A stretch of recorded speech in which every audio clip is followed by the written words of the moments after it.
네, 여러분 반갑습니다. 더운 여름 날씨 또 장마 시즌인데 수고가 많고 고생이 많습니다. 네, 오늘은 우리 이렇게 인사하십시다. 그럴수록 힘내십시다. 애쓰는 당신의 모습이 자랑스럽습니다. 함께 기도하고 잘 이겨냅시다. 네, 잘하셨습니다. 네, 오늘은 완벽한 수술이 있는가, 완벽한 수술 후에도 재발할 수 있는가, 이런 제목으로 한번 말씀을 나눠보겠습니다. 우리 인간은 여러분 완벽하지가 않습니다. 인간은 실수도 하고 완벽하다고 하는 것처럼 보여도 그 속에 허점이 있을 수 있습니다. 암이 재발했던 경우 또 재발했을 경우에 재발의 낙심으로 포기하는 우리 환자들이 들어있는 것 같습니다. 여러분 절대 포기하지 마십시오. 재발을 막을 수는 없습니다. 우리가 인간인지라 또 어떻게 하다 보면 또 이렇게 구습으로 돌아가서 암이 많이 생길 수 있는 환경과 몸의 조건과 습관이 돌아가서 예전의 모습으로 회귀하는 가운데 재발이 될 경우가 있죠. 그렇지만 우리가 지혜롭게만 한다면 재발을 조금 방지할 수 있고 늦출 수도 있습니다. 재발에 대해서 잘 대비할 수도 있습니다. 또 설령 재발됐다고 하더라도 무너지지 않습니다. 하늘이 여러분 무너져도 솟아날 구멍이 있는 것입니다. 그럴 때 재발에 대해서 우리가 어떤 마음으로 나아가야 될 것인가 한번 알아보겠습니다. 살펴보겠는데요. 여러분 수술이 암 치료의 가장 좋은 방법이긴 합니다. 즉 수술에는 크게 두 종류가 있습니다. 하나는 근치적 절제술, 그래서 라디칼 오퍼레이션, 즉 원발병소와 거기에 따르는 전이병소가 다 림프절이 제거된 상태, 그것을 근치적 절제 수술 이렇게 이야기합니다. 그에 반해서 두 번째는 고식적 절제 수술이 있습니다. 암이 있다 하더라도 림프절이 또 상존하고 있다 하더라도 이동에 어떤 장애가 있다든지 막혔다든지 또 음식이 내려가지 않는다든지 또 우회를 한다든지 장애가 있지만 장애를 잠시 이렇게 없앨 수 있게, 그렇지만 원발병소와 림프절에는 암이 잔존하고 있는 경우입니다. 즉 예를 들면 위암 환자가 십이자에 막혀서 위 공장 문합술 또 결장 이렇게 조루술을 한다든지 공장 조루술을 한다, 이런 것들이 전부 우회로 이렇게 돌려서 길을 열어주는 그야말로 고식적 절제 수술을 할 수 있는 것입니다. 즉 수술 후에 더 이런 경우에는 재발이 잘 될 수가 있습니다. 왜냐하면 암의 그 배리어를 없앴기 때문에 오히려 더 파급되는 그런 효과가 있을 수 있습니다. 그렇기 때문에 수술 전에 우리가 면밀하게 검사하고 진단해서 이것을 어디까지 수술할 것인가, 어디까지 또 우리가 그 계획을 세워서 수술을 차분하게 하는 것 참 중요하다고 생각합니다.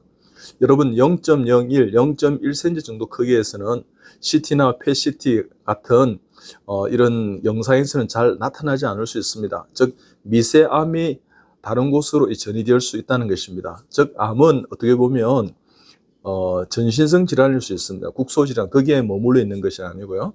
그렇기 때문에 수술 후에 어떤 분은 저한테 오셔서 어디에서 수술을 했는데 6개월 만에, 1년 만에, 또 2년 만에 재발됐다고 합니다.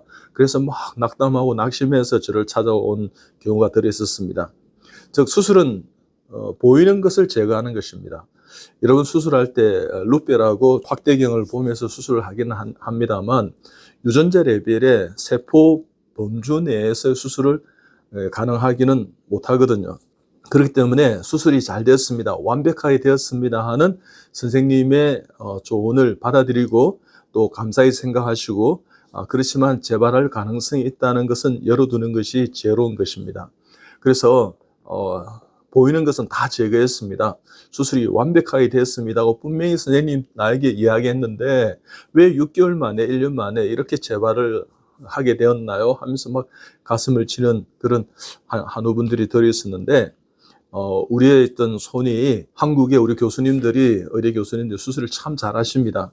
그렇지만 그리 아니 될 때도 있다는 것입니다. 그렇기 때문에 우리가 이제 잔존암이 있다 그러면 항암제 치료나 방사선 치료를 통해서 이 잔존암을 없애가는 것이죠. 그럴 때 재발이 되었을 때 우리가 어떻게 할 것인가. 그러니까 완벽한 수술에도 재발이 있을 수가 있다는 것입니다. 자, 재발이 했다면 우리가 이제 명심할 것이 몇 가지가 있는데, 첫째는요, 무조건 재발이 나쁘다고 안 된다고 포기하지 마시라는 것입니다. 더 격려하고요, 위로하고요, 점점 우리가 좀 더 개선해 나가고 이겨보자는 마음 가운데 리셋하는 것입니다. 다시 시작하는 것입니다. 두 번째는요, 무엇이 문제였던가를 살펴보십시오. 식이 습관이 문제였는가, 내 마음의 자세가 문제가, 수면이 부족했는가, 운동이 부족했는가, 아니면 내가 내 수술을 다 했으니까 이제 암 치료는 끝났다 생각하고 예전의 모습으로 암을 불러들였던 습관으로 돌아가지 않았는가, 내가 조금 방심하고 있지 않았는가, 이런 것들을 살펴보므로 인해서 우리가 부족한 것을 점검하고 보충해 나가면 되는 것입니다.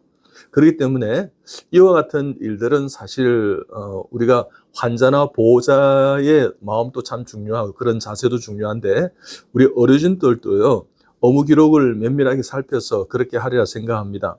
수술 기록지 같은 것, 그 다음에 여러 가지 그 수술할 때 림프절의 절제술, 문화부라든지 원격전이 될 수 있는 어떤 가능성, 그래서 여러 가지 검사 결과라든지 종양 표의자란 이런 것들을 다 면밀하게 토탈리 이렇게 전체적으로 분석했어요.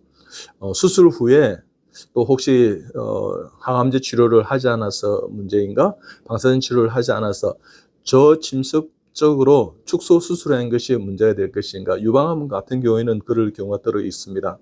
그래서 이런 것들을 면밀하게 분석해서 어떻게 왜 재발했는가를 우리가 살펴보는 것이 참 중요하다 생각합니다.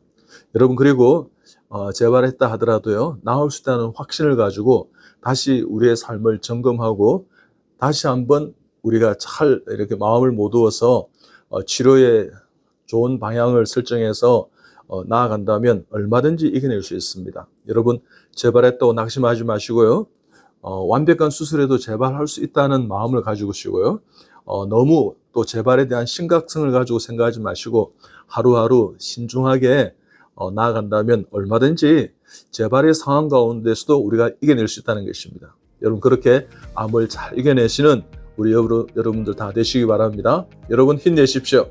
얼마든지 이겨낼 수 있습니다. 네, 감사합니다.